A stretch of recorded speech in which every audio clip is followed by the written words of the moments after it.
Hello and welcome, this is Cory Endrulat. This is a new presentation called Morality as Authority. We're going to be discussing concepts that a lot of people are unfamiliar with. Maybe you're familiar with natural law. Maybe you're not familiar with voluntarism, Taoism. A lot of these really core concepts. You'll see some of the symbols in the background of my first starter slide here, introducing this presentation for the Freedom Under Natural Law 5 conference. I want to say thank you for those of you who invited me to this conference, among many other great speakers. And I'm glad that we do this every single year because we need to get these ideas out there. There's a whole world of people who do not have the knowledge necessary to free their mind and therefore create the action that's required for the world of freedom, which is not just a world that is preferable, but a world that is destined. This is something I talk about quite a bit. And if you aren't familiar with my other presentations, I have a presentation on Lord of the Rings. In case you like that trilogy, I basically went through the whole series, talked about the different characters and the different ideologies or motives behind their actions. It's one that I find very interesting and one of my favorites. But these presentations that I have lined up for you guys are going to be very unique. And like I said, not a lot of people talk about these concepts, so it's probably going to be something new and something very insightful, I think, for a lot of you out there. Of course, with all my work, I always emphasize action. So we're not just going to get into the knowledge, but we're also going to get into the action. So morality as authority. This is the title of my presentation. And the reason why that is important, well, if morality is authority, it's something we should pay attention to, maybe something we should obey. Usually in the case of using the word authority, we're going to break this all down step by step. What is the concept of authority? The concept of authority, okay? The word authority implies what must be followed or obeyed. Okay, this is typically when people use the word authority, this is what they mean. But there's two different types of authority worth mentioning. There's a lot of people who might put the word authority in quotes because they say, under what authority? People might be pulled over by a cop and they say, hey, you know, you're pulling me over. Why are you pulling me over? Under what authority do you have to pull over me? You say you protect and serve, right? So what authority do you have? Is it the Constitution that says you're allowed to pull me over? I know my rights. I know I didn't do anything wrong. Why are you challenging me? I know my own authority. I know that the Constitution has authority over me. This is just one example of somebody using the case of authority. Another example might be somebody in World War II, a soldier following orders, saying, oh, I'm just doing what I'm told. This is my authority. Now, another case, example of authority is somebody saying, oh, well, I learned from nature, and nature told me I had to do this. God told me I had to do this. God said that if I didn't do this, this would happen to me. I have to obey his every word. This is another scenario where people are taking authority in a different way. Now, the examples I used are all different applications of this word authority. So I'm going to dissect it into two different forms. And so we can get really clear as to what is this authority that people are using in the case of paperwork or man-made law and titles and different constructs of the mind versus maybe an authority that they find inherent within nature. Yes, indeed, something that they have to follow whether they like it or not. That would be an authority that nobody can dispute with, can they? Because they have to follow it. So this is where the concept of natural authority comes into play. It's respect, loyalty, and trust in nature. Allowing, okay, this is essentially what we're doing is we're allowing the world, the blueprint that we were given already inherent by the universe, we're just allowing it to further manifest into our lives, okay? So we have a respect for it, we care about it, we're loyal to it, okay? And so you, instead of saying loyalty in the name of, you know, oh, I'm following some king, I'm following some president, some minister, whatever, I'm loyal to nature, or maybe to truth, or we'll talk about morality itself. Maybe that's different from following a human being or a law or something on a piece of paper. Maybe that's where the difference could be made because we're just allowing, we're just letting things to happen. We're not creating anything new. We're just saying, we're letting it be. We're letting things happen. We're respecting nature, which already was here. It's not like we're inventing nature. So the only thing we can do is just let it be, okay? Let it manifest. So that's why natural authority is when man's creation complements nature in recognizing its faults and natural roots. This is knowledge. So that means if we create something, we recognize, wait, there's something before this. We created something based on something before this. This new form, whether it's a hot dog or ketchup or a glass, it came from something before that, and that's what actually created this. Okay, so that is a matter of knowledge, is understanding where these things came from, or maybe even the different forms of those things. And recognizing its faults, maybe there's some problems we need to know about, will help us understand what we should do with those things, and therefore not violate upon ourselves. If we say, oh shoot, we created this thing that's ending up destroying the human race, ending up hurting us, all of a sudden we have this drug that is super potent. It came from nature, tobacco or cocaine, but we spiked it up, we concentrated it, now it's like really addictive. Maybe it's not so complementary to our nature anymore. And maybe it wasn't ever to begin with. Maybe we have to learn from this plant, find out more about it, realize its time and place. So when should it be used? Is there a time and place for this plant?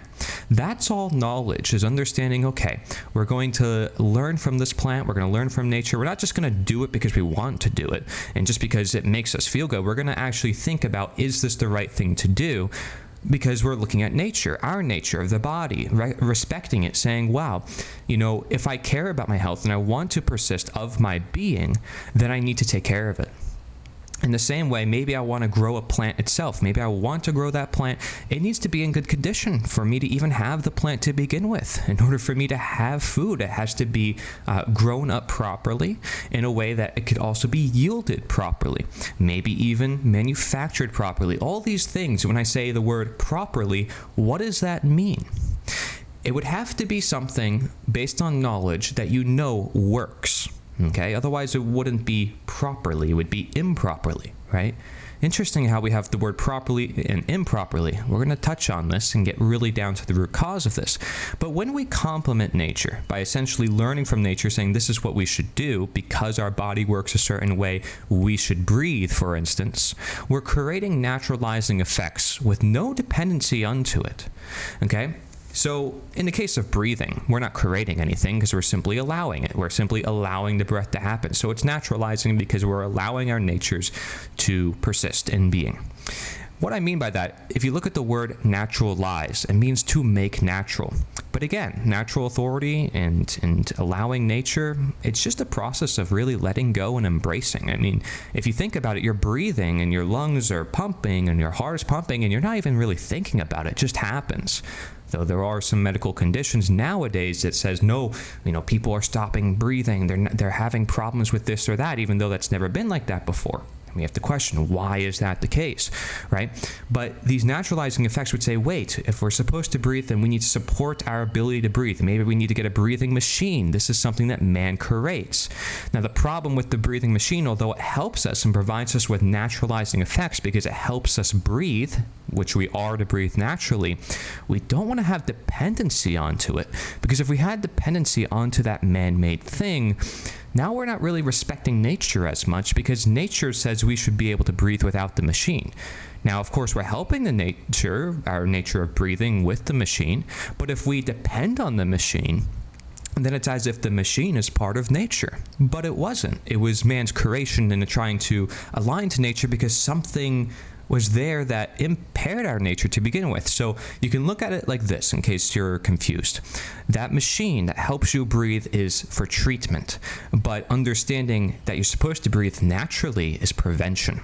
And how often do you see in the current medical system that we have, maybe in America, for instance, do we focus on prevention rather than treatment? So often we're looking at treatment rather than prevention, and maybe we'll even brag about it. We'll say, oh, there's a lot more patients, there's a lot more people being treated for a medical disease. Why do they have disease in the first place? How is that a good thing? It means more people are sick. But then you also think about that industry. Well, the industry, in order to have customers, they need to be sick. There needs to be people looking for drugs constantly or new medications or new products. If they weren't in need of it, then the industry, they wouldn't make any money, right? So you have to be able to look at this and be able to see, wait, nature doesn't really ask of you for money. In fact, if you breathe for yourself and you're healthy, you actually are less dependent on any man-made thing, especially man-made systems, especially systems of control, systems that want your dependence. So what are those systems of control, those systems of dependence, or what if we did depend on that machine to help us breathe? Okay, we acknowledge it helps us breathe, but we depend on it. Now we have man-made authority. Man-made authority, on the right side of this screen, is respect, loyalty, and trust in man-making. Okay, so we're not allowing, okay, we're making. Again, I'm not against the machine that helps someone breathe. I'm not against the house that helps someone live. I'm not against a tool that helps someone be more productive. But notice the end of that sentence is always to help someone do something naturally, to help someone do something naturally, to help someone do something naturally. Whereas in this case, okay, you have this man-made thing and it becomes your life. You're consumed. This is where we have the word consumerism or distraction. We become consumed into that thing. We think that thing is necessary. We think we cannot live without that thing. How many people are going around with smartphones and they can't take it out of their pocket? They feel like it's another body part attached, it's like another limb. And it's like, oh my gosh, okay, I won't be secure. I don't know where anybody will be. I mean, how will I get anything done? It can be helpful, it can definitely be assisting, but if you're dependent on it as if it's part of your nature, there's going to be complications with that. There's already tons of health studies out there talking about the side effects of being around EMF pollution or just being addicted to phones in general, how the phones are programmed to make you addicted, and how they're masking some of the natural desires of people. For instance, someone might want a relationship among people's naturally face-to-face with other real human beings, but instead they get that through AI and some artificial girlfriend or whatever that they get on some technology, on some smartphone. It's not the same thing. And it needs to be known that it's not the same thing, because somebody can become consumed and think this is the same thing, and it's not going to truly fulfill them. It's going to give them an artificial sense of that happiness, but they can't have a child with that person. They can't build a whole future with that person. And what if the electrical grid goes out? And what if all those dependencies go out? They don't have something that's everlasting. And you could say, oh, well, what about nature? Nature has faults too. The point is that what I'm saying is you can't replace nature. You can't undo nature. Its authority must be followed. When it comes to man-made authority, because it's being made or attempted in being made, it can be unfollowed. This is why governments rise and fall, why technology and certain things, people are like, should we be careful about this? Because they have this natural aversion, and people have a hard time living with these things when they really fully embrace themselves in it. And I'm somebody who, I've been on technology for a long time. I've been using computers, and for a long enough time of using a computer, I recognize it drains me. It drains me a lot. And I need to use minerals. I need to get more of nature in me to feel invigorated and full of spirit again. You know, I go in technology to try to escape the modern world, to try to feel better, but it doesn't actually work. Is this some subjective personal experience, or does it have some real foundation and understanding that we've always been a part of nature all this time, so we can't just abandon it? We can't just say, well, technology can just replace it. But there's a lot of people who do believe we can just replace what nature provides us, and you might want to call them transhumanists. People who think, okay, we can just change our genders, change our reality as much as we want, according to our whim, according to our opinion. But your opinion is not the same thing as the truth, is it? What you perceive is not the same thing as what the truth is. In fact, you can only perceive certain parts of the truth. You can only think certain things work, but you don't know the long-term effect. And you aren't God. You aren't in control of this universe. You may feel like you can control different things and change different things, but are you really the one to do that? Maybe you need to come from more of a stance of humility and recognize and take a step back to realize that there is this higher authority than man, deciding the fate of humans' lives, and that is destiny itself. That is our evolution. That is, our effects overall, the consequences to human action overall, chaos and order, for instance, right? These are macro conditions of individuals that are comprising of that whole, having certain mentalities, committing certain actions. So if many people are ingrained in man-made authority and they think we can just change things as much as we want, you might end up with a society that is detached from nature because they gave no respect to it. Whereas a society that is respecting nature and giving more credence to it, you might see them growing a lot more plants and letting things happen more so, and more relaxed, more chill, not so fast-paced, trying to go at each other's necks all the time, trying to grip and hold on everybody's lives. This is the very difference between natural authority and man-made authority.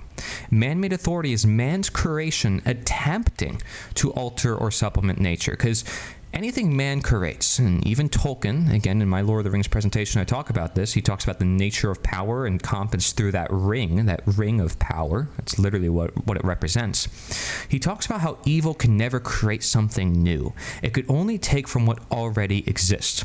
This is basically the whole concept wrapped into a nutshell. Everything that I'm saying could be simplified into a little bit of words, which is why you're just going to see it simplified down in this presentation, and I'm just going to be providing you with a bunch of examples as we move on. Because the truth is, evil doesn't create. The word evil, if you literally inverse it, means live, right? L-I-V-E. Replace that E-V-I-L. That's evil. Okay, so it symbolically, whether that's a coincidence or not, okay, and you know, good and evil and devil, the word evil is in devil, the word God is in good, you know, all this type of stuff. Listen, whether you want to call that a coincidence or not, it's symbolic to the fact that people have to look up to this higher authority and respect and align to this harmonious nature that can work in harmony if people learn from it and understand it, even in the presence of technology or tools that they use to do that, as long as they understand what they're using those tools for, why they're doing what they're doing. If they don't know why they're doing what they're doing or what tools they're using or how it impacts them, of course they have a disregard to nature. This is why knowledge is natural authority and ignorance is man-made authority, because it wants to ignore nature or ignore the side effects, ignore what nature says is right or wrong. It says, well, if something's wrong in nature, well, we can replace that too. That's the man-made authority mindset. Oh, well, this is wrong. Well, let's just pass a new law. Let's just try to create a new system and keep creating more new systems, but never acknowledge the natural system that was always there. And so therefore, you're always just symptom management, but you're never getting to the root cause. Again, you never get to prevention. You're always stuck on treatment. So because of that, you create dependency onto it or him. And it obviously would be the man-made thing, and him would be the creator, the person behind that thing. Of course, again, you can look at this inversely on the side of life and all that is good and natural as God and his creation, nature, okay? But in this case of man-made authority, it's humankind and their creation, okay? So it or him. What we create. If I created this glass, that's the it. I'm him, okay? The one who created that glass. If I say, hey, you have to be dependent on me, or you have to be dependent on this glass, that's man-made authority. But if God says you have to be dependent on him, it's like, oh, well, you have no choice. He's God. Dependent upon nature, it's like, well, you have no choice. It's nature, right? So you're already dependent on nature, but that's because you have no choice, which is why you have to allow it. There's no dependency on nature because it's basically required by the get-go, okay? So whether you like it or not, there is a dependency there. But there's no dependency on the man-made things that help us with getting there, okay? Because that would then lead into man-made authority if we did have a strong reliance on the man-made things, okay? So does that mean, okay, you should recognize your house is not perfectly secure? Yes. Should you recognize the food may not be perfectly healthy that you create? Yes. Does that mean that the drug you take may not be perfectly best for you? Yes. It makes you question everything to realize not everything that humans create is perfect. In fact, it can only take bits and pieces of the universe, of knowledge. Our goal is to try to become perfect, or at least optimal or sustainable, so that requires knowledge. And the more we don't want to become optimal or sustainable, the more we sit back in our ignorance and we say, well, it doesn't matter, you know, what happens. I mean, listen, it is what it is. And you can say to some extent that's just letting go in action, but that would be different, because if you're letting go into nature and saying, well, nature will decide the course of action from here, versus I'm going to let go and let man decide, this government or some politicians or my doctor or some scientists, the experts, it's going to be a different scenario, because now where are they putting their emphasis on? If they're working with nature, they would want you to also work with nature. This is why a naturopathic physician, for instance, the word naturopath, this is a doctor, an ND. You may not heard about them, but this is a whole field of medicine, often censored and attacked all throughout history. Naturopathic medicine is supposed to work with nature for the patient. But they recognize that in order for the patient to heal best, the patient has to work with nature. And so the physician really isn't doing anything except facilitating nature into the physician's life. They're just allowing nature to do its course within the patient's life, and recognizing and help the patient to recognize that nature is the one doing the healing. It's literally one of the naturopathic principles is, do no harm, is the first do no harm, and healing power with nature. It's one of the naturopathic principles, and it's very important because if you don't recognize the foundation, you build a tree, you build a building, it falls, right? Every tree in nature has roots that go far and wide, and they're always searching for water. They're always feeding off of something. If you don't understand that, you cut the roots, you cut the tree, the tree is not going to function anymore, right? And it could possibly grow back if you didn't cut it so much. But it's all about knowledge, is to say, okay, well, do we want this tree? Does this tree benefit us? What is this tree doing? And who are we to decide that we should take away this tree as well, unless we really feel like it can benefit our nature? Because there's always going to be things that we're going to touch in our reality. We can't not touch anything. We can't just meditate all day and do nothing. This is a new age fallacy of saying, well, let's just sit back, let's just not do anything, okay? Because even in Taoism, the idea of non-action, or Wu Wei, which we'll discuss, is not doing nothing. It's recognizing you're not allowing the man-made take over your life. You're not allowing man-made authority. You're letting nature take the course. You're letting things be as they are to be, not letting things be if they're evil. Like, you wouldn't allow a poisonous plant to continue to poison you. So this is just all the matter of understanding ourselves. And again, it's the very distinction between knowledge and ignorance. We'll talk about this. So just ask yourself these two simple questions. Must we follow nature, or must we follow man? If you say, yeah, we have to follow nature, then why are we following man? In particular, I'm talking about man-made government or doctors, scientists. You say, well, because the doctors and scientists, they know better than me about certain things. Okay, they know. They have knowledge. What about the governments? A lot of people live under governments they don't like. There's a lot of things happening they don't like, and they know it's not good, and they know they shouldn't, that there shouldn't be certain things. Do they have a choice not to participate with them? If you have a doctor, you have a choice not to go to that doctor anymore. You have a choice of what you want to put in your own body. Well, what about the government? Do you have a choice if you want to pay taxes or not? Do you have a choice of what you want to do with the fruit of your own labor? See, this is where it gets problematic, because who's asking for dependency? Here's a doctor or scientist who has knowledge, who's not asking for you to be dependent on him, although you might, if that's your choice, okay?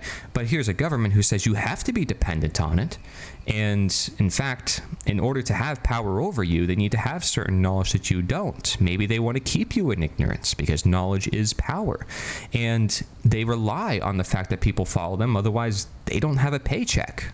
They rely on you paying for their paycheck. They rely on you believing in their authority. Otherwise, they can't even rule. Okay, so be able to connect the dots here, because this diagram right here is just can be applied to anything in life. Okay, anything at all. So let's break it down even further so we can understand everything that I sort of just jumped at with you guys here. Nature is birth, okay? That is what nature is in a nutshell. Nature, from Latin natura, means course of things, natural character, constitution, quality, the universe. By the mid-14th century, it's the forces or processes of the material world, that which produces living things and maintains order. From the late 14th century, as creation, the universe, or hereditary birth, hereditary circumstance, essential qualities, inherent constitution, there it is again, innate disposition, and initial character. You'll notice I highlight some of the words here: constitution, birth, and initial. Okay, what do you see as the pattern here among these definitions? I see a pattern here, and that pattern is this idea of birth, or that there was something before us. There's something that we don't have necessarily control over.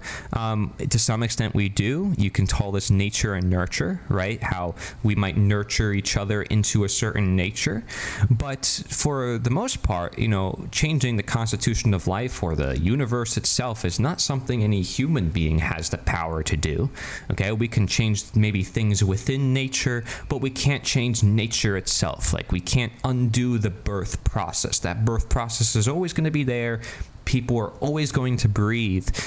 We can attempt to make them not breathe, and therefore we can end up hurting ourselves. We can attempt to do all sorts of things in this universe, not that we should do it, and that's where we have the ignorance or that man-made authority coming back into the picture, okay? So if we respect what was there before us, and we respect birth, we respect maybe our birth rights, if you want to add even more context to this, then we would allow human beings to live. We respect their natural authority, or at least nature, that says for them to live just as much as us, because we all are within nature, right? So this applies worldwide to everybody.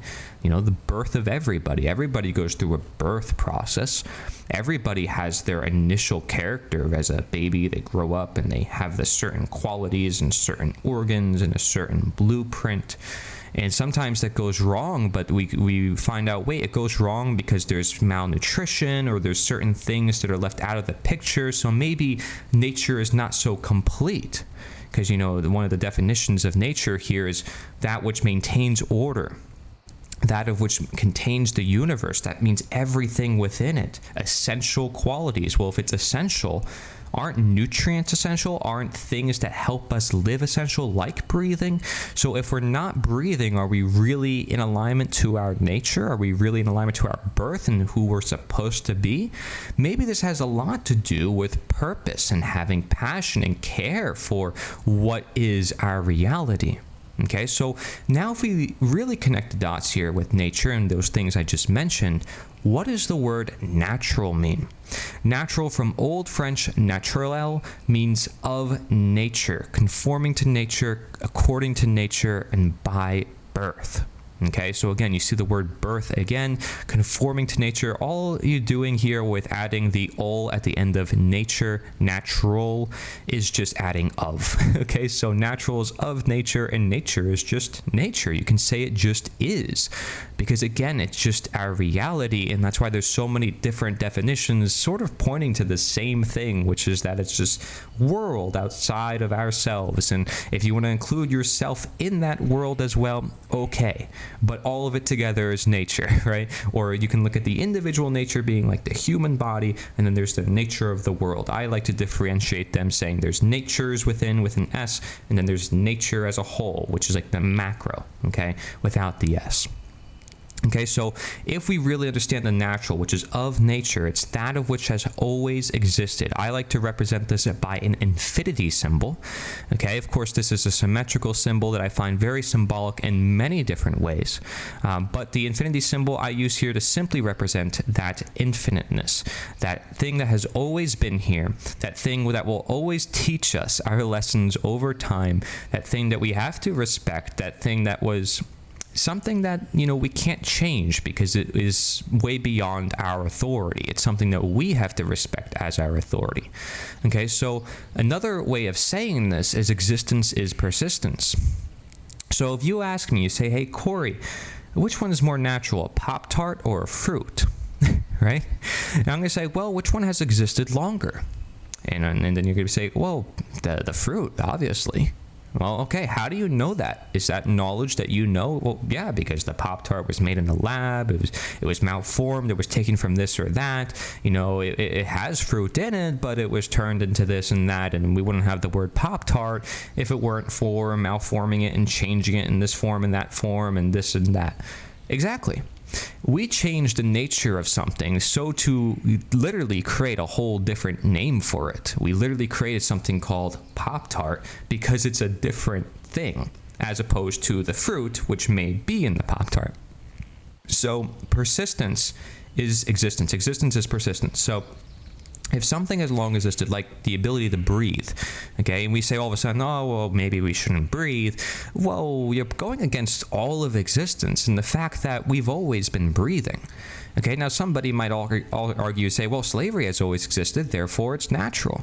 That's what a lot of people assume, but actually no, it hasn't always existed, and people can exist without it. And if people can exist without it, then it's not a requirement, and it's not essential, and it's not natural. So it's all a matter of knowledge, of understanding what is natural. And this is a process of discovery. This is a process of learning. Altogether, it's a process of being able to experience our reality one way or another. Okay, we learn through many different methodologies, and we shouldn't just limit it to just one. We shouldn't just limit it to one ideology. We shouldn't just limit it to one person or one select area of the world. We're all in this learning process together because we all share nature. Again, we all go through this birthing process. We all go through these certain experiences at the end of the day, and we all have certain basic requirements like food and shelter and warmth and, drinking water, right? And we all generally also recognize what is right versus wrong. Okay, most people know it's wrong to hurt another individual. This is not something to be ignored, and just because you can make exceptions does not mean the principle should just be thrown out the window. Like, oh, well, just because there's an exception here, it means, oh, there's no morality. No, that's not the case, right? It's about understanding, okay, why is that exception here? Maybe it's because there's more knowledge to be obtained. And if there's more knowledge, then, okay, we understand how this universe works. The universe is very complex. For us to just put general blanket statements out there is not something we should do.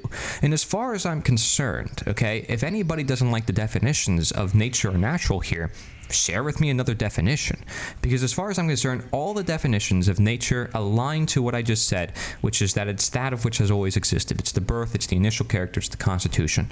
And it's funny because a lot of people use the Constitution as a word, typically meaning man-made Constitution, something they write down saying this is what gives you your rights, or this is what we must live by. And if we must live by it, that assumes the Constitution as this natural thing, and a lot of people do. They say, hey, Constitution is something we have to live by, and God created it, and this nation is perfect the way it's supposed to be. You don't think people have said that about Nazi Germany or, Russia? They all had constitutions as well. A lot of them saying you have the right to freedom of speech, to vote, and all this other stuff. And they're just saying things that already exist in your nature. It's not the piece of paper that makes it true. It's the nature that makes it true, because you can't undo nature. And you can only teach what is already there. You can only make it allow. You can't declare and say, I hereby declare that what is right is not hurting another human being. It's like, you don't need someone to declare it. You don't even need someone to write it down if it's inherent as a basis of truth.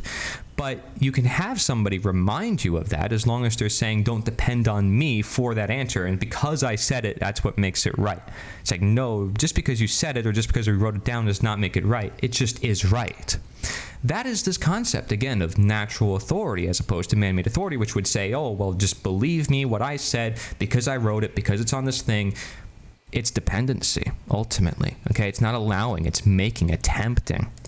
So we're going to get even more clear with a lot of examples like this one, understanding that morality is naturality. This is the core concept as to why morality is authority, and because if nature must be followed, what is morality in relationship to nature? Here's a quote from Frederick Douglass, who's an abolitionist. I call myself an abolitionist as well, because we're trying to end modern slavery, at least all forms of slavery, not chattel slavery, not, working on some plantation for free. I'm talking about all forms of slavery. Frederick Douglass really sums up the whole concept of morality in this one quote. Okay, so I want you to listen carefully. The morality of the act I dispose of as follows. I am myself. You are yourself. We are two distinct persons, equal persons. What you are, I am. You are a man, and so am I. God created both and made us separate beings. I am not by nature bond to you or you to me. Nature does not make your existence depend upon me or mine to depend upon yours. I cannot walk upon your legs or you upon mine. I cannot breathe for you or you for me.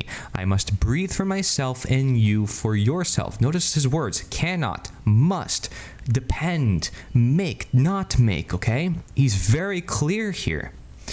I cannot breathe for you or you for me. I must breathe for myself and you for yourself. We are distinct persons and are each equally provided with faculties necessary to our individual existence.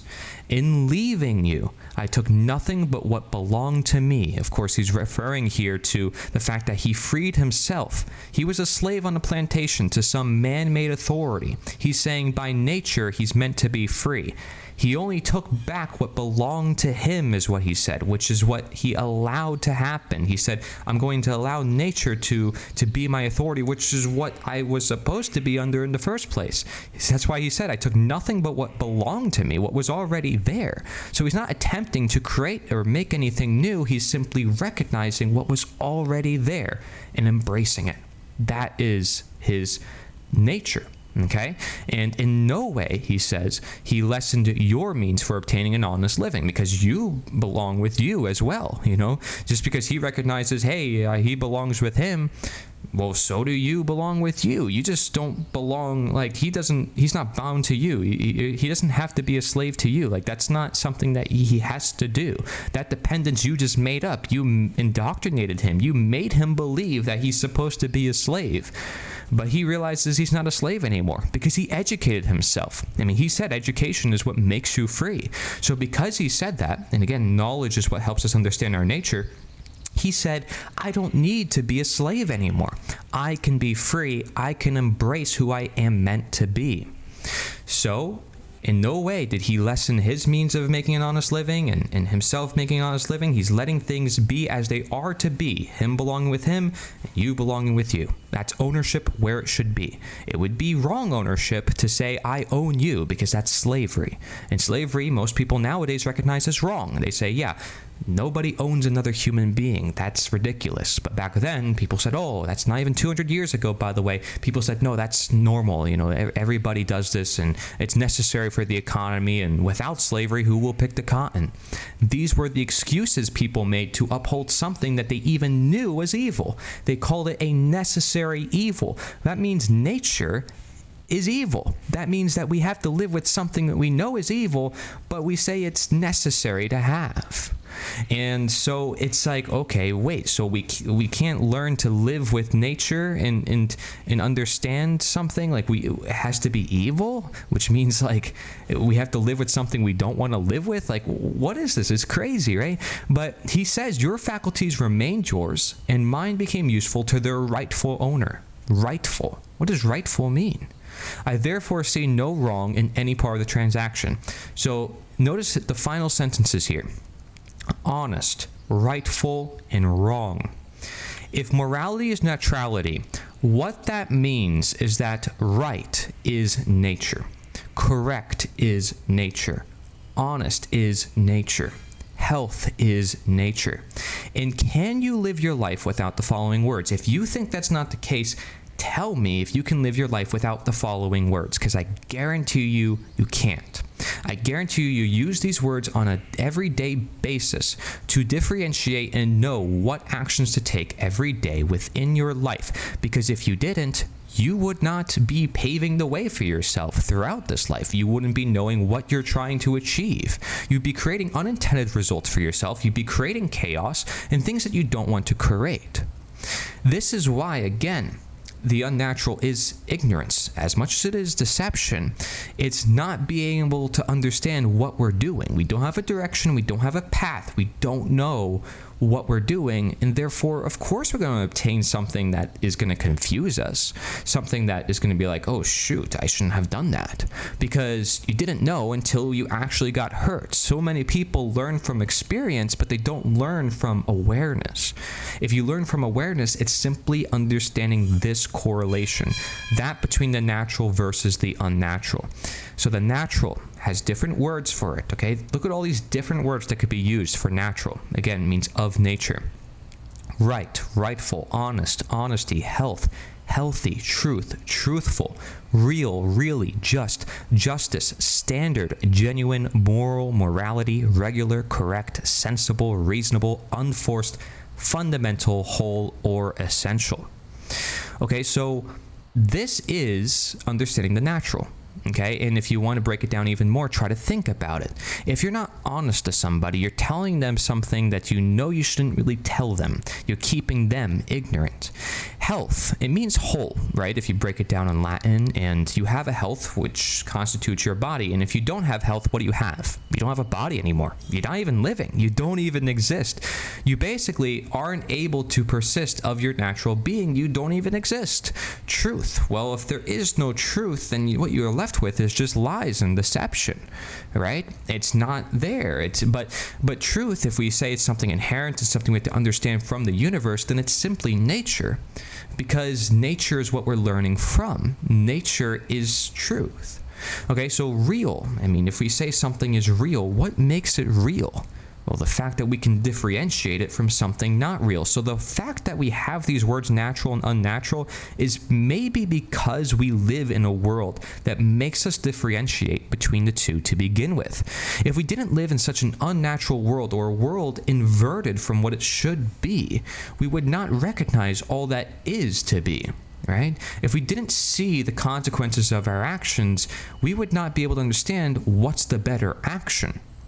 So this is all the matter of knowledge in that regard. Standard, genuine, moral, regular, correct. Using the word regular, like what's regular? What's standard?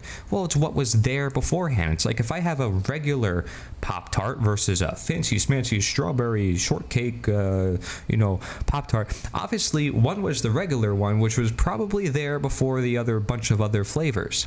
Exactly. Time tells all truth, and existence is persistence. Okay, so one is more natural than the other, at least in regards of looking at nature. Of course, that whole thing is man-made anyway, so it's a bad example, but you get the point, right? Obviously, if we took an apple and then we turned it into a Pop-Tart, then it's like, yeah, one is unnatural and one's more natural. And most people know. So it's like if somebody asks me a stupid question, and I call it stupid because it is, because they're asking that question on purpose without thinking for themselves before asking the question. They say, well, Cory, what about cars? And what about this? It's like, think about for yourself. Is it the most natural thing? Okay, start with that basis. What's more natural than cars? Okay, now, be able to compare and see what are the problems. Why do we use cars? Does it provide us with any benefit? Otherwise, we wouldn't use them, right? Just be able to have the common sense to see it. And if you have the common sense, you're able to see the bigger picture. You're able to see nature, because health means whole. If you see the bigger picture, you have knowledge. You are now, maybe you want to say common sense. You are sensible. You are seeing things. But if you're trapped in ignorance and you want to see a certain way of reality and keep it limited, and you don't want to look at the whole, and you don't want to see the truth that might be there, you're actually limiting nature. And if you're limiting nature through your own perception, you're actually using man-made authority and keeping it there, and you're not acknowledging natural authority, which tells your mind to always expand. There's always more places to see. There's always more to find out. You don't have it all figured out. You're just one human being among the world of so many other human beings. So there's a world of discovery, a world that you have to respect and learn from and allow to learn from. If you don't listen, you're not going to be able to speak. And that's the whole idea. If you don't learn, you're not going to be able to act. And this is why, what is natural is also what's unforced, and it's fundamental and whole or essential, because really when you sit back and listen, you're taking in so much more. How often do people speak rather than listen? Especially a doctor or a politician or somebody who says they claim how they know how the world should work, or they claim to know how somebody's disease operates. Maybe they do know certain things, but they're not that person that they're trying to help. They do not live their direct life. Okay, the doctor treating the patient must respect the fact that the patient knows themselves the best, because they are themselves. Even if the doctor knows certain things about the human body, they're making a generalization based on knowledge which the patient can learn from too. And if the patient had that knowledge, that would be ever more empowering, because they can then apply it directly within their life. And that's where the knowledge should be, if that's what they need for their nature and what's going on. So this is like, you can apply it to medicine, you can apply it to anything you want. This is not limited to any one particular subject at all. And if you look at the word unnatural, it's basically just the opposite of everything that's natural. Because again, it can't create anything new. It could only take what already exists and invert it. So you have wrong, wrongful, dishonest, dishonesty, unhealthy, unhealthiness, untruth, untruthful, unreal, not really, fake, artificial. And again, just because something is artificial does not necessarily mean it's bad, okay? But it's not something that is more natural, or at least it could be used for something that is bad, but anything could be used for something bad. So Cory, I feel like there's more context that needs to be made here, doesn't there? There is. If you see this contradiction already within what I'm talking about, there is one more clarification we have to make that will help break this all down very easily. Okay, it's a simple one-sentence phrase that I have that really sums it all up. Just as I said before, existence is persistence. Well, same thing with this, okay? Because maybe what's natural to use is not the same thing as what's natural to exist or what's natural to occur. Maybe they're three separate things that we have to respect and learn from. Okay, so what's immoral and morality, abnormal, aberrational. I like aberrational because it's basically saying literally you're not thinking. Basically you're obtaining results that are from not thinking. Forced, pretended, it's like you can't reason with it. You have to make it happen. You have to try to attempt something into existence and try to force people under your will because they won't comply with you naturally on their own. They don't want to, follow you and emulate you naturally. You have to make them comply. So it's funny because that's what the unnatural does. It tries to twist and take a hold of nature and say, we can just unravel it all day.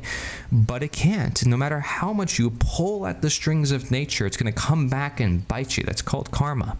It's called karma, my friends.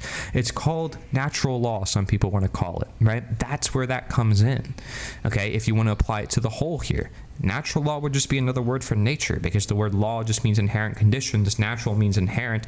So it's like inherent conditions, and nature is the inherent condition. It's just nature. There's laws that govern everything in nature, and we don't understand all of them. Some of them we can try to put into equations, but some of them are so complex and they work through so many different ways. It's like, how do we put this into an equation? Well, we just have to understand all these different perspectives, and then we can make it maybe a meta-analysis, but even then it's going to be really difficult to make it an equation, right? So, of course, I'm trying to break it down here through a philosophy perspective. Of course, other words for unnatural include feigned, contrived, or incorrect. And trying to change the universe, actively making, attempting. Okay, the natural is just letting things be. If you're honest with yourself, you're just going to say, okay, I'm going to be honest. And it's much easier to just be honest. And you may say it's easier to lie. No, it shouldn't be easy to lie. That would be a problem. Okay, it should be easy to be honest. It's much harder to keep a lie. You can lie once or twice, but to keep that lie, it's going to be very difficult because you recognize you have to be honest at some point. I wrote a whole book about this called Radical Honesty, Nature's Radical Honesty, because you can apply this whole perspective simply through honesty. What is honest to do? Not just to myself. How do I share the truth with others? I have to be honest to them. How do I find the truth for myself? I have to be honest to find out what is the honest within the universe. It's all honesty, okay? Same thing as I want to find out what is healthy for me, what is the best health for the whole universe. These are all separate scenarios, but it's all trying to look at that higher authority than man, which is the body, the universe, the intended blueprint past all the systems of control, all the birth certificates and the paperwork and the titles and the positions, all of it's made up and it's temporary and it's something that most people are indoctrinated into, but it's not something that nature provides to you. You don't go into the wild and you're like, hey, I learned about presidents today. Hey, I learned about our American founding fathers. It's like nature is not going to tell you that. Only schooling systems are going to tell you that. Only human beings that often have an agenda that want you to think a certain way are going to tell you that. I'm sorry to tell you, but that's just the way it is. Otherwise, they wouldn't tell you that. They want you to think a certain way. Otherwise, they wouldn't tell you that. I want you to think a certain way, right? But am I really telling you what to think? Am I really saying that you should think a certain way? Or am I really just saying take a step back and recognize what was always there, your very ability to think in the very first place, because that goes beyond everything. So these words is what I'm using to communicate with you right now. We have to understand the nature of these words and why the words could be dangerous, because if we learn from the words and why the words are dangerous, then we understand, these limitations I'm talking about. Let me give you an example of how these words are interchangeable and how this life simply requires perspective to see it, to then see the bigger picture, to see the truth. If morality is neutrality, then morality is merely the natural. If authority is nature, then authority is merely nature. If the natural is nature, then the natural is merely nature. If you must follow nature, then you cannot be a slave to nature. If you must follow nature, then there is no government but nature. If anarchy is no man-made government, then anarchy is merely nature. And if nature cannot be changed, then the objective is merely nature. So people use words like slave back in the 1800s, right? It's like, okay, well, if you're not going to be slave to a man, you're going to be slave to nature. It's like, you're not really a slave if you're a slave to nature. Like, if you own yourself, you're simply yourself. Like, you're just letting the truth manifest, right? You're no longer a slave. The word slave, cut off. Doesn't even need to be used in the dictionary anymore. This man-made created term, out of here, right? That's basically how it goes. Word government. Well, it's like, okay, if you must follow nature, and nature's really the only thing you have to follow, and nature is morality, and you should always follow your own conscience and what is right, and if government is designed to do what is right, even though it doesn't, and we'll talk about that, then really what we're following is just nature and morality. So if we just have to follow nature and morality and what we know to be right, then government is just man-made term as well that we just created to represent just human beings. And we can't even point to it, say it's like a person or a building, like what is it, right? Government would just be nature, because that's just human beings coming together like they always have. It's just human beings organizing and voluntarily participating with each other. That always happens. Why do we have to title it under a certain thing to try to differentiate it from something? Maybe there is no such thing as government because it's just nature and people coming together, right? If you're able to see that perspective, you're able to take a step back. The same way people want to use the word anarchy, if they mean no rulers, and naturally you rule yourself and nobody has a ruler over them because they own themselves naturally, not that they act in that way, but if they naturally do and they recognize that, they say, hey, I'm an anarchist. It's like, you're not an anarchist, you're still just a human being. You choose to title yourself with that, you choose to use certain colors, but you're just a human being. And if you're saying anarchy is like this natural condition, or the condition that human beings are supposed to be in because they own themselves naturally, then anarchy is just nature, because there are no rulers naturally. Rulers are this thing that we indoctrinated ourselves into, thinking, yeah, we need rulers, we need somebody in control, we need government. But no, we need nature. We need, natural authority. Our own bodies in control of our own bodies. Like, we need that, right? That's something we can't reverse.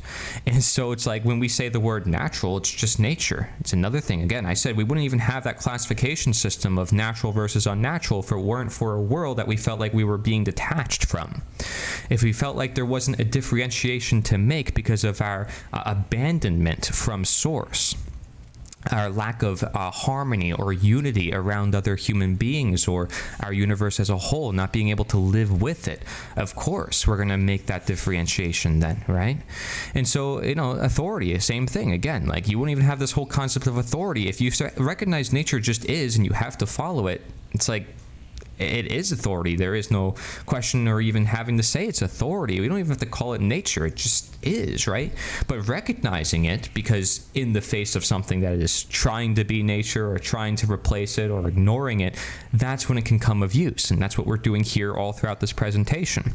The word objective. Objective means something that's like inherent and something that can't be changed by human beings.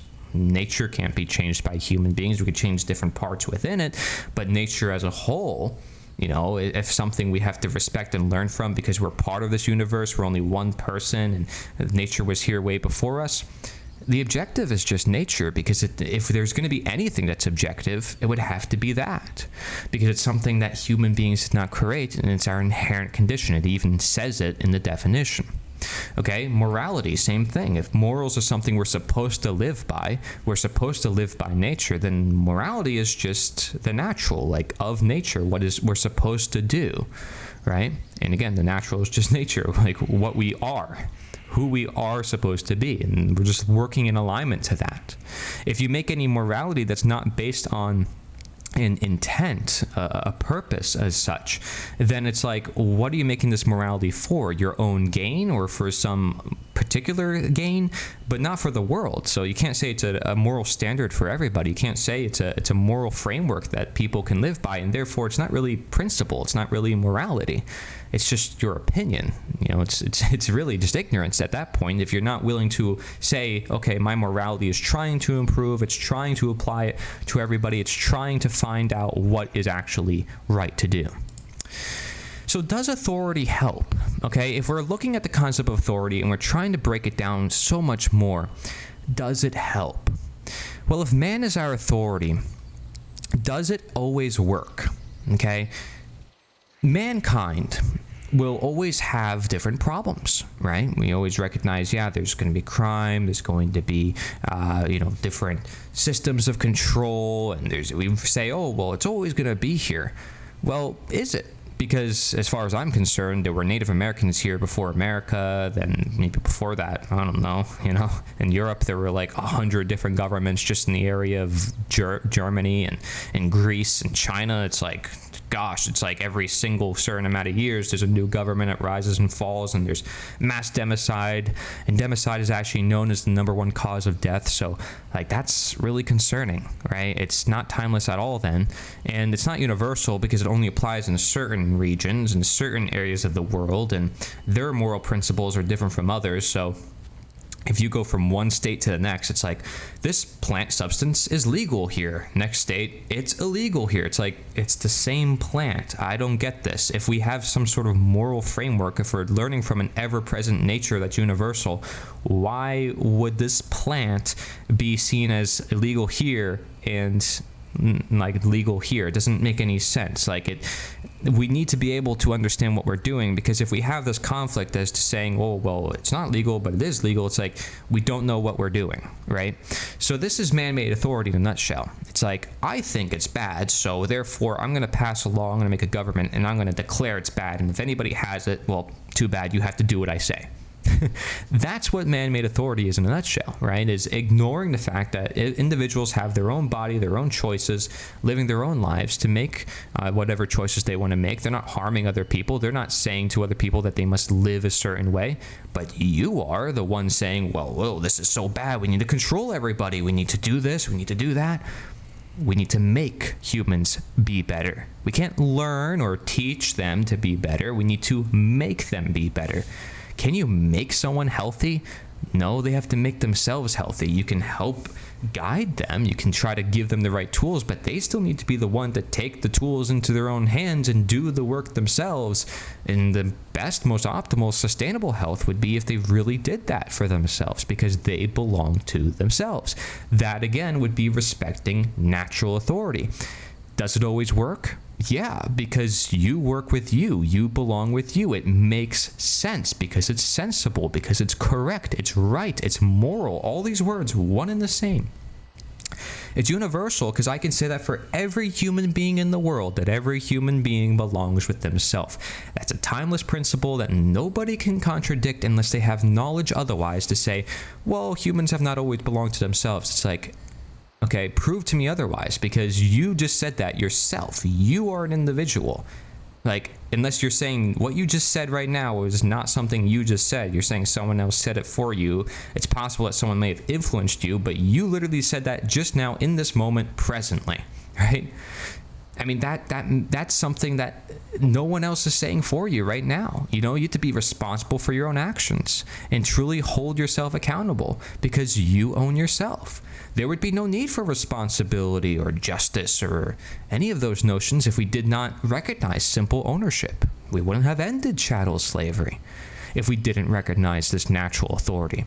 We wouldn't, ending chattel slavery wouldn't have spread to the rest of the world if the world wasn't saying, wait, we're not supposed to be enslaved, we're supposed to be free. So if our goal is freedom, truth, or morality, from which do we achieve it? Is freedom a natural condition, or is it something that man provides to us? Is truth a natural thing, or is it something that man provides to us? Or is man simply a guide there that can help naturalize into that, as I said before, to help make natural, to allow Or should man take over that role and say, well, in order to be free, you have to sign this birth certificate. You have to be under this government. You have to be under this law. It has to be done a certain way. You have to follow my moral guideline. Two very distinct, different authorities here being played out. So what is the natural authority? Well, the objective is the objective, from lacking direction to finding direction, attaining purpose and accuracy. I said before that the word objective is merely another word for nature, because it can't be changed and it's not created by humankind. So the objective, that of which we see and recognize as nature, is the objective, as we're trying to align to it. The objective is the objective, okay? So objective morality is natural authority. I mean, if you even just replace the word natural with objective authority, the only objective authority that can ever be in the universe would have to be nature, because you can't undo it, okay? And again, if you replace the word authority with morality, it also works, because these words are literally just the same thing. Okay? Objective morality is just natural authority because it ever can be. You can't change nature. You can't say, well, one day this is right, but now it's wrong. It's like, unless you don't understand nature, it doesn't make any sense. Okay? Unless certain conditions change that altered that nature of that circumstance. But as far as I'm concerned, murder will always be murder, and slavery will always be slavery. And if it wasn't always like that, then chattel slavery, we wouldn't have ended the way we ended it. We did what we did because we saw there was a destiny, and we saw there was a purpose, and we saw there was a direction to achieve. And so we wanted to become more accurate with the truth. If we didn't have that pursuit of truth, we wouldn't have done anything in our lives to try to make our lives better, because we wouldn't have a concept of better without looking at some sort of best or optimal or sustainable. We need to always have these goals and values and purposes within our life, because this is what keeps us living in the very first place, let alone what keeps us happy and maintained and say, wow, we have a purpose and we feel better about it. How often do you see purpose is so necessary and lacking in today's society, but can help people immensely with their health because it's ingrained within their nature that they're supposed to have purpose? But how many people are living their lives with 9-to-5 jobs, just doing the grind and not really thinking about what they should be doing for the betterment of the world? But they do know what's better for the world, but then they ignore it, or they say it's impossible. Then how could they achieve it? Right? So it's like they're ignoring it. Of course they're going to allow the unnatural, because the unnatural relies on ignorance. It relies on people not helping to create the natural and letting go into that. Instead, they let go into the man-made system. They say, oh, well, I have no choice but to live with the man-made system. I'm just going to let go into it. You're letting go into something that's evil. You're letting the poison you continuously. You don't allow evil, you allow good, and you keep the good by just letting the good be good. And so the subjective makes us the subject. Alternatively to the objective, subjective is basically the opposite. So if it's not something that's not created by man, and something that, we cannot change, it's something that is changeable, that's something that is created by man. That's the subjective, okay? And it makes us the subject or the slave, because now we're looking up to some person's opinion or whim as to how society should operate. We trust them in their word, and maybe we trust them because of knowledge, but we don't know.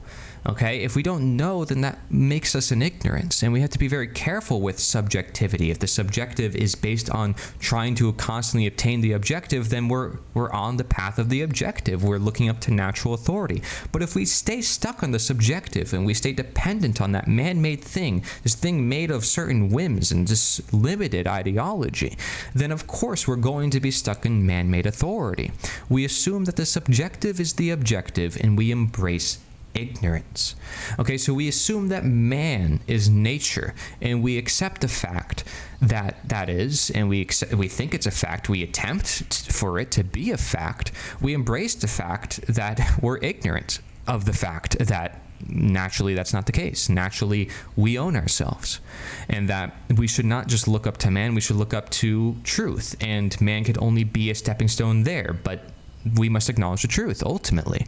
Ultimately, we must know morality. We can have other people teach us morality like I'm doing here, but if they're saying you have to look up to me for morality, they're taking the place of authority. And that is moral relativism. That's what makes moral relativism dangerous. Moral relativism, if it was human beings thinking for themselves what's right and wrong individually with their own conscience, then it's actually natural authority because they're looking up to their conscience, they're looking up to the truth. But if moral relativism is limited to a human being saying, well, humans can decide what it is, and it doesn't matter what nature says or what truth is, and we can just decide for everybody else what the truth is because it's our opinion and our whim and it's all it ever is, then that's man-made authority because we're limiting nature to man's creation, to man's ideology. It's man-made authority. So this is the very distinction between man-made authority and natural authority. It's objective morality versus moral relativism. Not a lot of people use objective morality or moral relativism in this lens of context, but when they do, it's indisputable. Because again, you cannot contradict nature, but you can contradict man. And that's why anything man creates will never be perfect.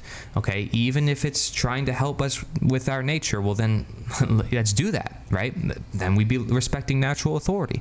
But if we ignore nature and we say, oh, well, because it is imperfect, well, I guess it doesn't matter. I guess we can just keep creating more man-made things. I call this the appeal to denature. The fact like, oh, nature is imperfect, so I guess we can just keep creating more man-made things and keep trying to change things. It doesn't give us an excuse to make more man-made things. The same way how just because there's some exceptions in basic simple morality of right versus wrong, of understanding what causes harm or what creates a victim or what steals from another human being, just because there's some contradictions does not mean we just throw out all basic principles of understanding right versus wrong. You know, even C.S. Lewis warned people about this. He said, if you do abandon that, you create men without chests. And he called that universal basic morality as the Tao. Very, very core concept, which understands this yin and yang and letting go into the natural universe. It's actually considered one of the first real anarchist, documents all throughout history is the Tao Te Ching.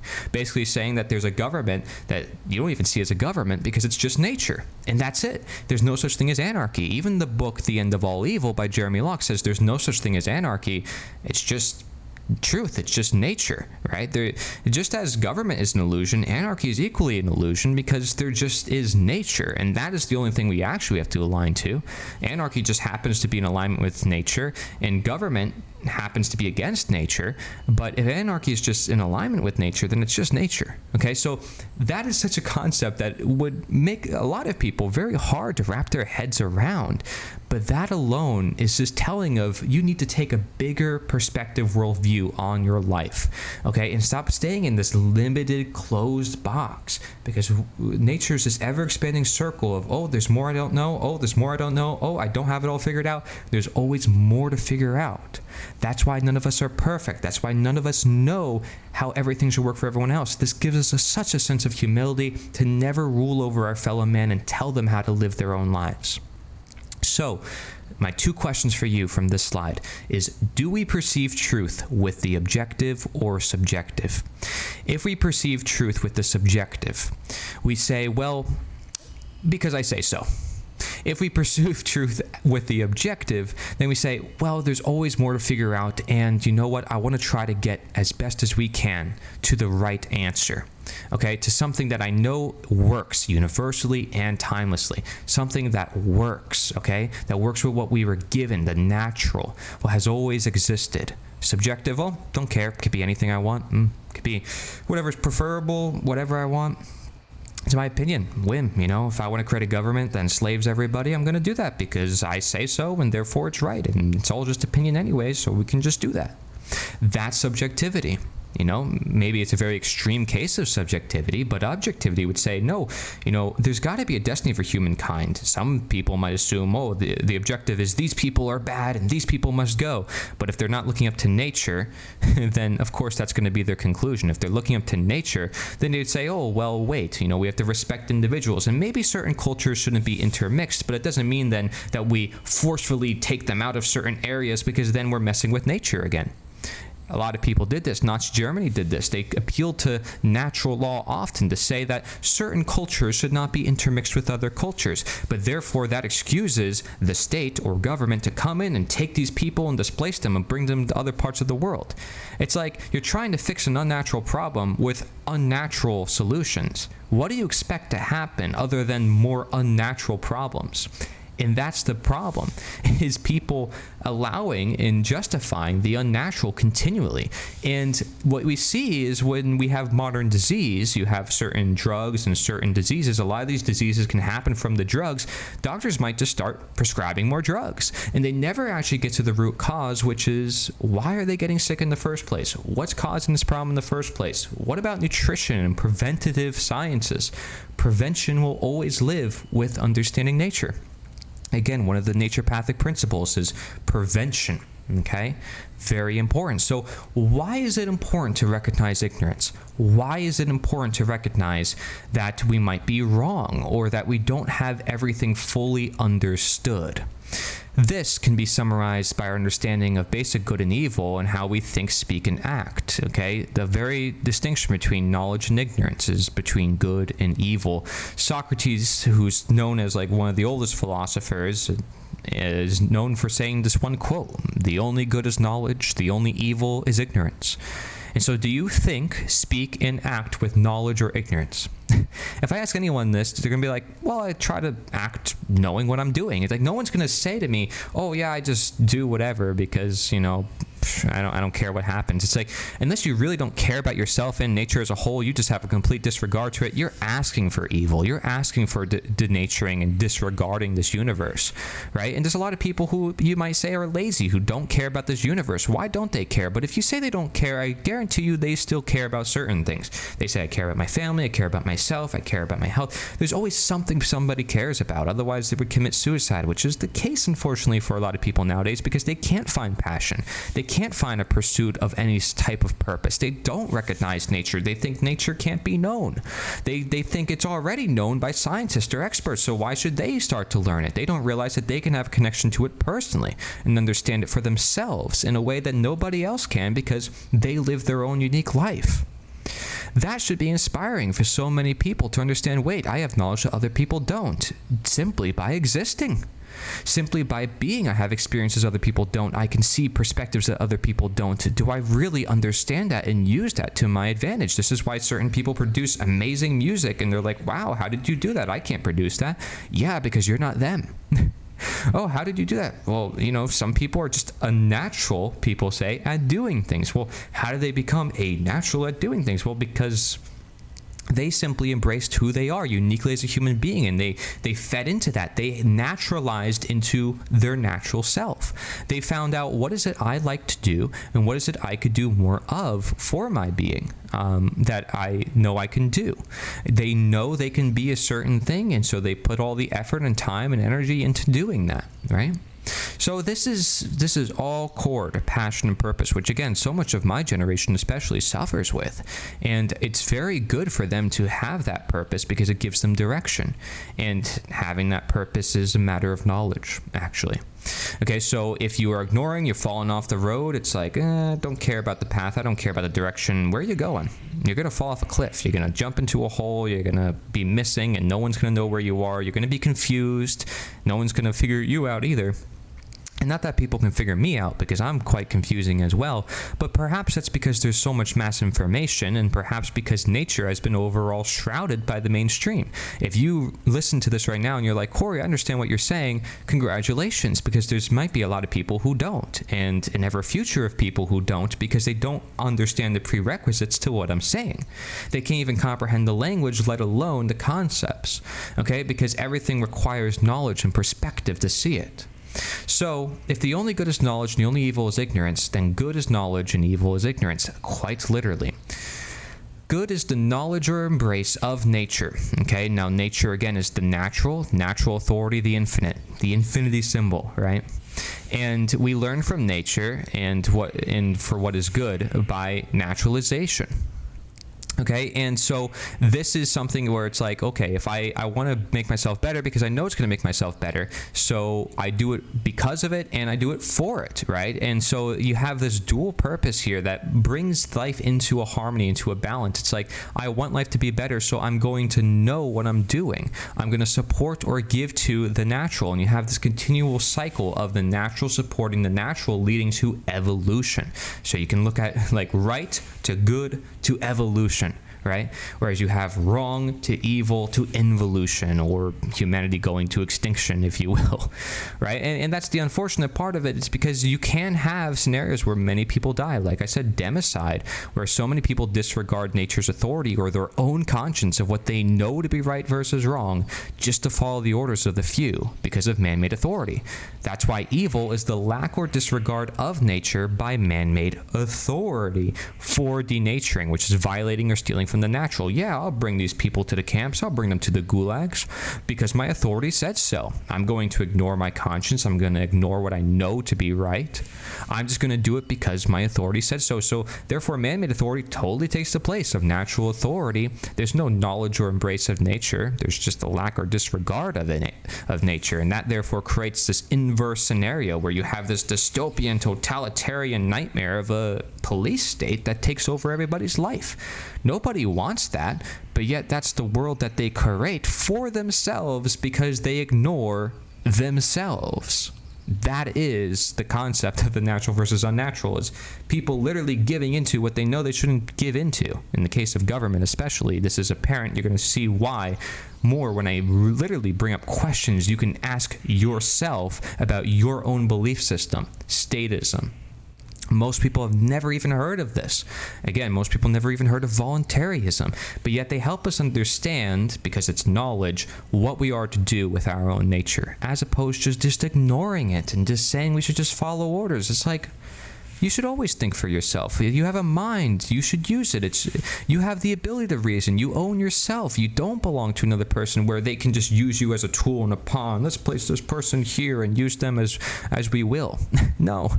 Please, please, please think for yourself. Please do what you know to be right, okay? So here is other phrases that you can use to help summarize everything that we talked about in this presentation, okay? Nature is good insofar as is known. Nature is good insofar as it is known, because you can't have a concept of nature or what you know to be of nature if you don't know it. You can't make an appeal to nature if you can't make an appeal without knowledge.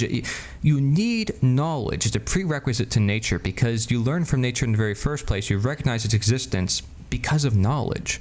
You recognize, oh shoot, this is a world outside of me. This is a world I need to learn from. And that's what makes it good, is understanding you live within it, understanding you have to live with it. So the idea of morality being authority or connected to that of nature is required by knowledge, okay? Knowledge is like this prerequisite requirement, and without knowledge, you cannot have the concept of good or nature, which again, morality is neutrality in the fact that we cannot avoid nature, we must work with it. So man must work with nature, and therefore man must know, man must think, man must breathe, man must speak, man must know to do the things that nature gave to him, and he should not ignore it. Because when he says, oh, I shouldn't think, speak, or act, it's like, you're not going to be living after a certain point. Oh, but I could put this mask on. Oh, but, you know, it's fine. I'm just going to not speak here and there. Oh, I'll just follow orders. It's just here and there. It's just for this. It's just for that. And the more you permiss the unnatural, the more you are dishonest. What are you doing? You're permissing the dishonest. You're allowing it to manifest. You are saying, evil, I want you to take control of my life. I say you are allowed to be evil. I basically say the evil is allowed to be good. I basically say there's a necessary evil. That's what people do with government. That's what people did with slavery. And that's what people do with their justifications for man-made authority overall. So, just because something naturally occurs does not mean it is natural to exist, and just because something is natural to exist does not mean it is natural to use.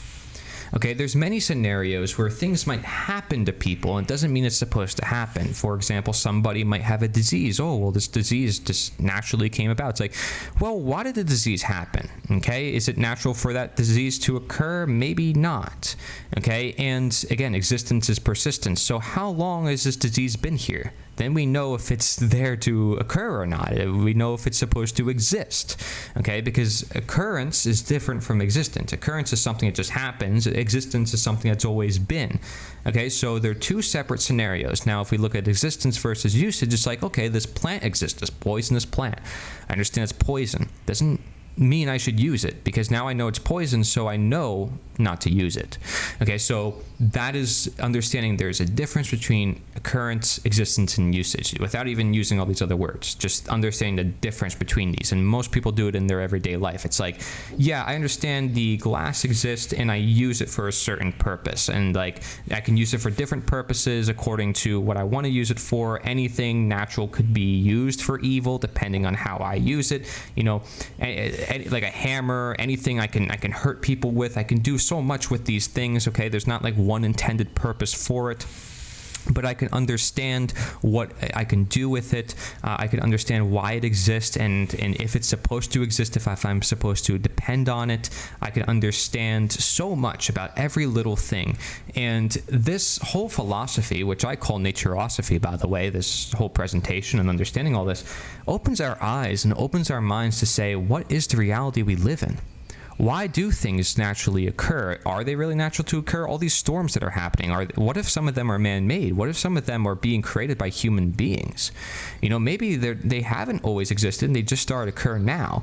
And just because they started to occur now and they're occurring all the time and they seem like they're naturally occurring does not mean that it's natural to exist.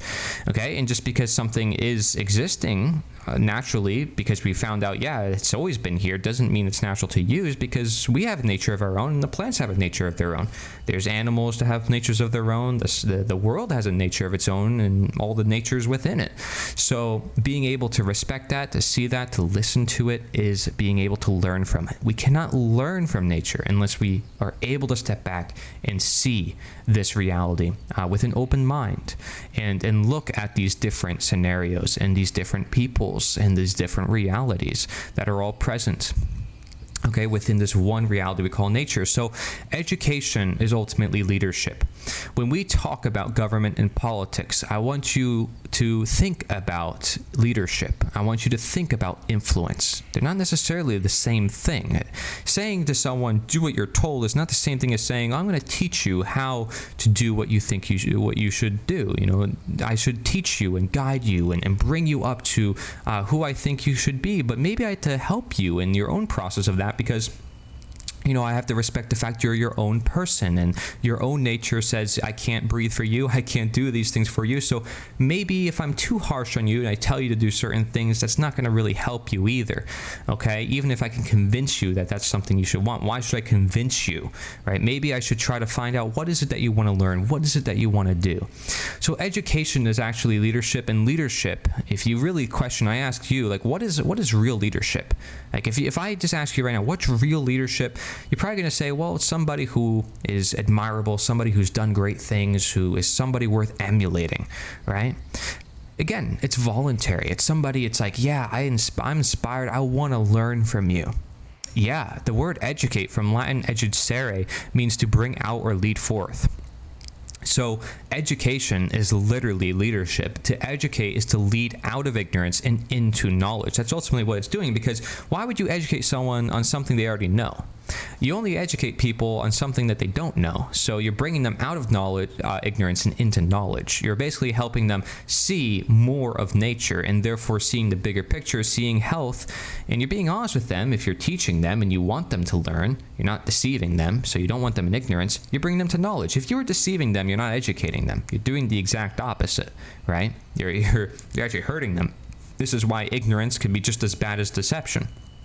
But yet they're the same thing, because the knowledge of nature is not present. And as long as it's not present and nature is lacking, so everything and every man-made symptom and thing created is just trying to fill in the gaps and fill in the holes. And again, it's just symptom management, but it's never actually true fulfillment. So real education is real leadership. And we can see this as well with the Hermetic principle of mentalism. The idea that the all is mind, the universe is mental, and thoughts lead to the manifestation of things and events. Thoughts create our state of existence and the quality of our experience here on Earth. Therefore, be responsible for everything you create by being responsible for everything that you think.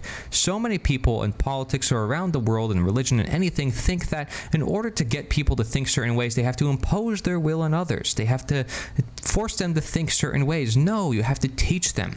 You have to get their minds free. And once their mind is free, everything from there their body is free. The mind determines everything in this universe. This is why Frederick Douglass understood that he had to teach himself and educate himself in order to free himself, because that's how powerful the mind is. It can do wonders for every individual when it comes to freedom, because freedom is a mental state. Bob Marley said it, Mahatma Gandhi said it, so many philosophers all throughout history have said it's a mental state, okay? But it's also just our natural state, like we're supposed to be free. So depending on how you want to look at freedom, and if you're saying you want to teach people freedom and you think freedom is necessary because it has always existed and we're supposed to be free naturally, then how do you get that into people's minds? And why should you have to get that into people's minds? If they're naturally free, all you have to do then is take out the barriers and the things that are holding them back, the things that are wrapping their minds in ignorance. That's got to be some man-made system or thing that is constantly bombarding with their natural ability and their ability to see this greater world of potential and freedom, to realize I can do more than just this. I don't have to be a slave, and I can get off this plantation, and I can learn new concepts. But so many people, even just sharing with them different ideas, I don't want to hear about that, because their mind isn't free. So if you really want to create a better world, you have to free their mind.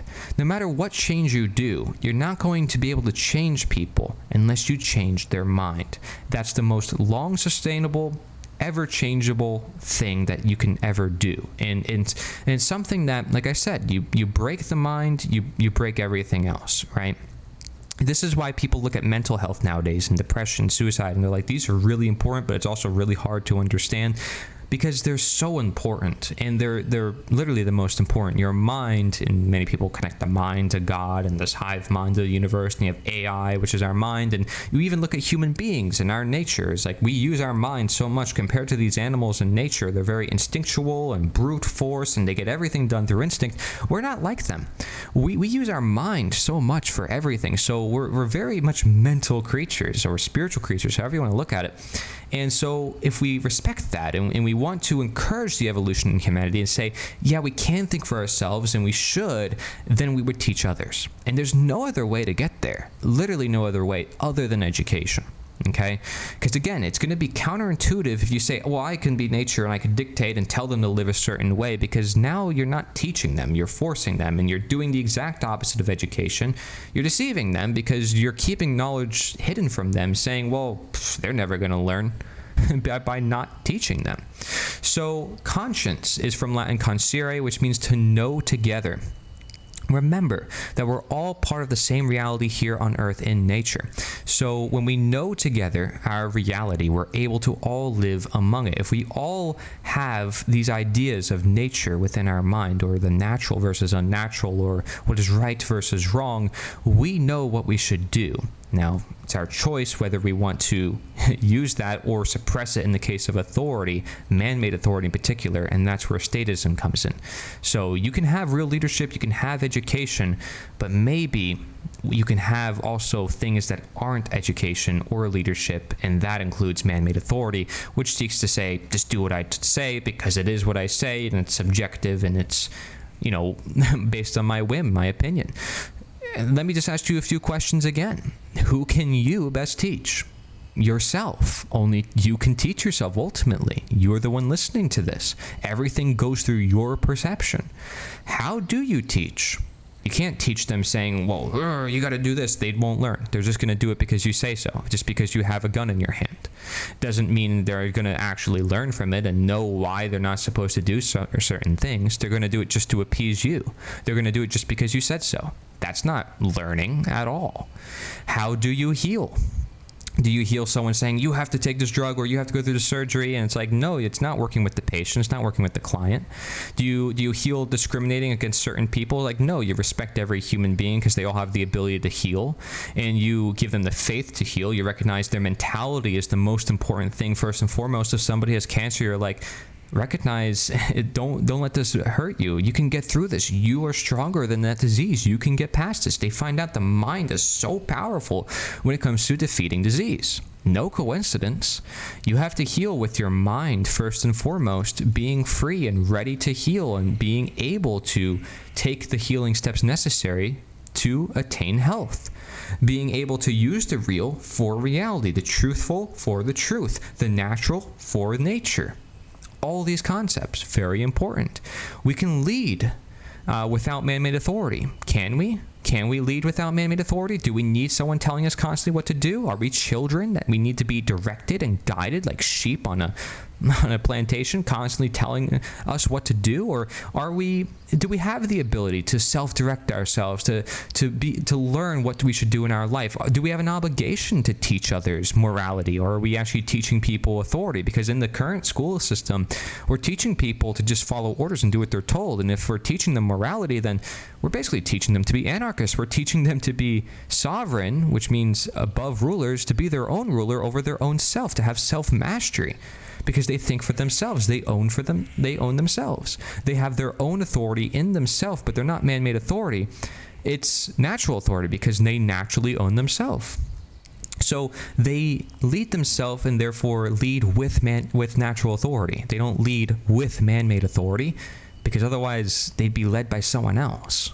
Okay, so you naturally lead yourself. Even if you say other people lead you, it's like, no, you are the one living your life. You're the one taking the action. You can say you do what you're told, but you are the one taking the action. So it's ultimately your own decision. You can blame it on the masters all you want, but you're the one taking the action. You're the one carrying it out. So what always teaches us? It's going to be nature. It's going to be our reality. That's what's always going to teach us. It's not going to be governments. Governments are within that nature, in that reality, and they're just people like you and I anyways. What always teaches us is nature. What always teaches us is morality, what is right and wrong, and we learn that through time, and this is something we're all constantly learning. So our lives are always that question. Our actions, always that question. Our creations, always that question.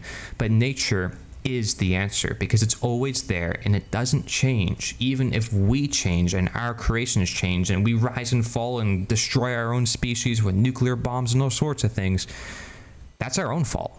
And we can very well take down the same structures we build all the way back up, okay? And maybe nature will do it itself through a natural event or whatever, just to show its own authority, just to show that it has power over man, because man thinks they can overstep their boundaries. But the truth ultimately will speak through time, and it will speak much louder than I ever can or ever will be or do with words, because words are limited in their power as well. Words are limited in their perspective. I can only speak so much of nature, and I can only speak so much as one person within nature. You would help make the situation more complete, which is why we have to educate each other and ask questions like these to each other to hold each other accountable as to understanding, am I following natural authority? Am I recognizing that morality is authority, nature is authority? Here are the questions for you. Is there any means by which any number of individuals can delegate to someone else the moral right to do something which none of the individuals have the moral right to do themselves? Do those who wield political power, presidents, legislators, etc., have the moral right to do things which other people do not have the moral right to do? If so, from whom and how did they acquire such a right? I encourage that you pause this presentation and read these questions for yourself, because this is something I had to do, and it took me a lot of boundaries and crying to get past, and my own understanding, because I was very politically connected. I supported politicians. I thought they were great and necessary for our universe, and government was necessary for morality, and I was trained to think obedience is virtue, that we need some people in charge. But no, you can still have leadership without authority. You can still have association and voluntary hierarchy without involuntary hierarchy telling everybody how to live their own lives. You can still have organization without slavery. You can still have production without control, over the market with all this regulation and taxes and all this stuff. You don't have a truly free market when you have all that. Number 3, is there any process, constitutions, elections, legislation by which any human being can transform an immoral act into a moral act without changing the act itself? Number 4, when lawmakers and law enforcers use coercion and force in the name of law and government, do they bear the same responsibility for their actions that anyone else would who did the same thing on his own? Again, reciprocal, understanding, nature, universal, timeless, everybody. We should not contradict our own minds and nonetheless truth itself, right? Number 5, when there is a conflict between an individual's own moral conscience and the commands of a political authority, is the individual morally obligated to do what he personally views as wrong in order to obey the law?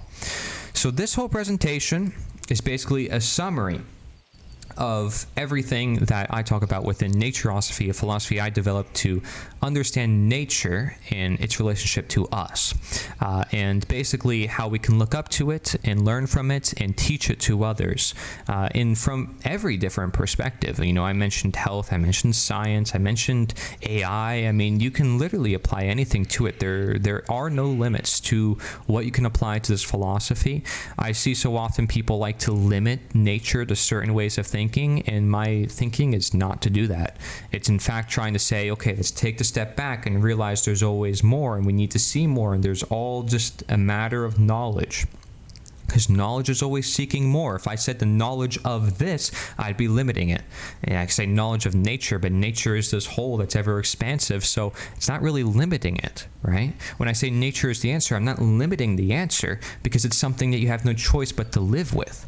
I'm actually saying, here's a whole world that you live under, and I'm not saying anything else. I'm really just reminding you of who you are.